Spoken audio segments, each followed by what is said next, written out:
جنگل میں جاتا اور وہاں پہ محنت کر کے کوشش کر کے لکڑیاں جمع کرتا.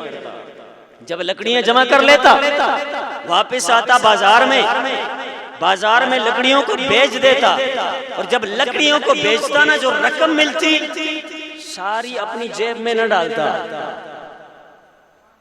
یہاں بھی 3 حصے, پیچھے 3 حصے تھے رات کے.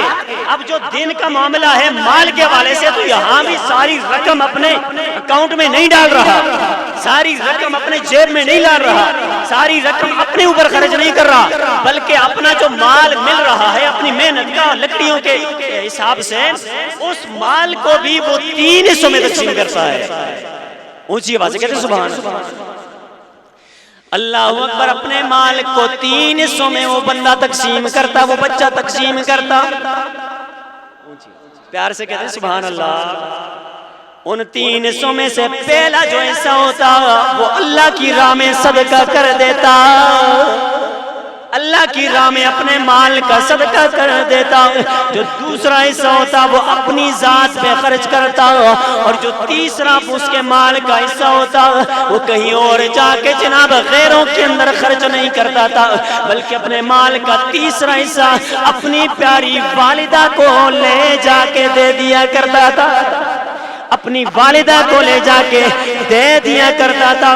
مال کے بھی 3 حصے ہو جاتے تھے, ہر روز کا یہ معمول تھا. اسی طرح رات کے بھی 3 حصے ہو جاتے تھے, وہ بھی ہر روز کا معمول تھا. الغرض کرتے کرتے دن گزرتے گئے. یہ بچہ کچھ بڑا ہو گیا. جب سمجھ بوجھ آ گئی, سوچنے سمجھنے لگ گیا, اچھے برے کو سمجھنے لگ گیا. پھر کیا ہوا, والدہ نے کہا اے میرے پیارے بچہ جی سن لے, تیرے والد نے تیرے لیے اللہ کی حضور ایک امانت چھوڑی ہے. جا فلاں جگہ پہ وہاں جا کے اس امانت کو لے آ. تیرے والد نے تیرے لیے امانت چھوڑی ہے, جا وہاں سے امانت کو لے آ. لیکن جب وہاں پہ تو جائے گا جا کے عرض کرنا اے ابراہیم علیہ السلام کے خدا, اے اسماعیل کے خدا, اے جناب اسحاق کے خدا, میرے والد گرامی نے تیرے حضور جو امانت رکھی تھی آج میں وہ امانت لینے کے لیے آ گیا ہوں. اور والدہ نے ساتھ یہ بھی کہا اے میرے بچہ جی جا رہے ہو, لیکن وہ جو امانت ہے وہ گائے کا جو بچہ وہاں پہ چھوڑا ہوا تھا اس کی نشانی یہ ہے کہ وہ پیلے رنگ کا ہوگا, اس کا کلر پیلا ہوگا, رنگ پیلا ہوگا. اور اس کی نشانی ہے کہ یہ بھی ہے رنگ تو پیلا ہوگا لیکن اس کی جو جلد ہے, اس کا جو چمڑا ہے وہ سورج کی کرنوں کی طرح چمک رہا ہوگا. اس کی یہ علامتیں. جا وہاں سے اللہ تبارک و تعالیٰ کی بارگاہ سے وہ اپنے والد کی رکھی ہوئی امانت لے کے آ جا. اونچی آواز سے محبت سے کہیں گے تو محبت سے آگے جاؤں گا. جا وہاں سے وہ امانت لے کے آ جا. بچہ چلا گیا, جا کے اللہ تبارک و تعالیٰ کی بارگاہ کے اندر ان جھاڑیوں کے قریب اپنے پیارے پیارے ہاتھ اٹھا لیے. جب ہاتھ اٹھائے عرض کرنے لگا بچہ اے ابراہیم علیہ السلام کے خالق و مالک, اے جناب اسماعیل کے خالق و مالک, اے جناب اسحاق کے خالق و مالک, تیرے تو اللہ تیرے پاس میرے والد گرامی نے جو امانت رکھی تھی آج میں اس قابل ہو گیا ہوں کہ مجھے وہ امانت لوٹائی جائے. اتنے میں جب دعا کی قبولیت اسی وقت ہو گئی. جو ہی دعا کی تو فوراً وہ گائے آپ کے پاس آ گئی. وہ گائے آپ کے پاس آ گئی. جب گائے آ گئی تو آپ نے اس گائے کو لیا, گھر پہنچ گیا. جب گھر میں آیا تو والدہ بھی خوش ہے, بچہ بھی خوش ہے. اب والدہ نے کہا اے میرے پیارے بچہ جان, اے میرے پیارے فرما بردار بچے سن لے, اب اس گائے کو بازار میں لے کے چلے جاؤ. سورہ بقرہ کا نام بقرہ کیوں ہے وجہ بتا رہا ہوں. 7 واقعہ بھی ہو رہا ہے, سورہ بقرہ کو بقرہ کہتے کیوں ہے یہ وجہ بھی پتہ چلے گی. اب والدہ نے کہا اے میرے بچہ جی جاؤ بازار میں اس کو بیچ کے آ جاؤ اور جو رقم ملے لے کے آ جاؤ. اور ساتھ والدہ نے یہ بھی کہا اس کو 3 دینار میں بیچنا ہے, اور جو بندہ تجھ سے لے گا تو اس کو دینے سے پہلے مجھ سے مشورہ کرنا ہے, مجھ سے مشورہ کر کے پھر اس گائے کو دے دینا ہے, 3 دینار میں دے دینا ہے, مجھ سے مشورہ کیے بغیر اس کو بیچنا نہیں ہے. کتنی باتیں ہو گئی؟ ایک تو جاؤ 3 دینار میں بیچ لو, دوسری بات یہ ہے کہ جب بات چیت ہو جائے نا, کلیئر ہو جائے, اس کے بعد مجھ سے مشورہ لینا ہے اور مشورہ لے کے پھر اس بندے کے حوالے کر دینا ہے اس کو. بات سمجھ آئی نا آپ کو؟ الغرض ایسے ہوا کہ وہ جس وقت وہ بندہ چلا گیا, وہ بچہ چلا گیا گائے کو لے کے بیچنے کے لیے بازار کے اندر.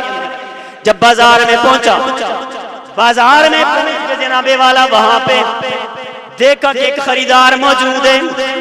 خریدار کہتا ہے بچے بڑی پیاری حسین و جمیل تو گائے لے کے آیا ہے, جتنے قیمت تو مانگتا ہے میں اس سے زیادہ تجھے دوں گا, لیکن ہاں میری ایک شرط ہے. اب شرط کیا ہے؟ میری ایک شرط ہے, اس شرط کی بنا پر میں تجھے اس سے زیادہ قیمت عطا فرماؤں گا. کہا کیا شرط ہے تیری؟ وہ کہنے لگا شرط یہ کہ اپنی والدہ سے مشورہ نہیں کرے گا تو میں تجھے 3 دینار سے زیادہ دوں گا. مشورہ نہیں کرے گا تو 3 دینار سے زیادہ دوں گا تجھے.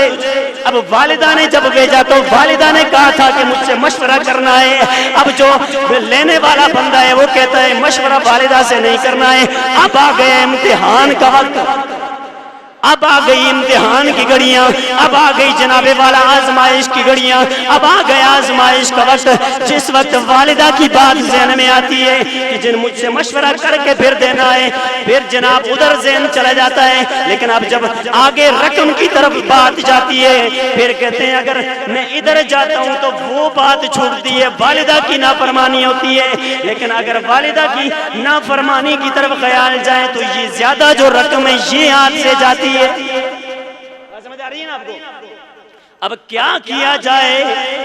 الغرض بچے نے کہا کہ اگر تو مجھے 3 دینار سے جتنا بھی تیرا دل کرے زیادہ بھی دینا چاہے تو میں نے والدہ کے مشورے کے علاوہ تجھے یہ گائے نہیں دینی ہے. میں اپنی والدہ سے مشورہ کروں گا, جیسے میری والدہ کہیں گی اسی طرح میں کروں گا. آج کل کا کوئی بچہ نہیں تھا جو کہہ دیتا کہ چاہے جناب جا کے میں والدہ کو منوا لوں گا, کہوں گا مجھے زیادہ رقم ملی اس لیے میں نے بیچ دی اپنی مرضی سے, تجھ سے مشورہ نہیں کر سکا ہوں. اے والدہ یہ رقم لے لے. لیکن وہ اللہ کے ولی کا بیٹا تھا, نیک لوگوں کا بیٹا تھا. الغرض اس نے کہا کہ اگر یہ بندہ ناراض ہوتا ہے تو ناراض ہو جائے, لیکن میری والدہ جو مجھ سے ناراض نہیں ہونی چاہیے, میری والدہ مجھ سے ناراض نہیں ہونی چاہیے. اس بندے کو اس نے کہا کہ جناب میں والدہ سے ضرور مشورہ کروں گا, میری والدہ مشورہ دیں گی تو پھر میں یہ گائے تیرے حوالے کروں گا. الغرض یہ بات کر کے بچہ واپس گھر کو چلا جاتا ہے. سب مل کے کہتے سبحان اللہ.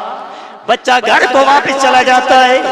اب والدہ بھی عام والدہ تو نہیں تھی نا, عام والدہ تو نہیں تھی, ایسی نگاہ رکھتی تھی نا کہ جو عام بندوں والی نگاہ نہیں تھی بلکہ دور رس نگاہ تھی, دور کی باتوں کو جان جانے والی نگاہ تھی ان کی.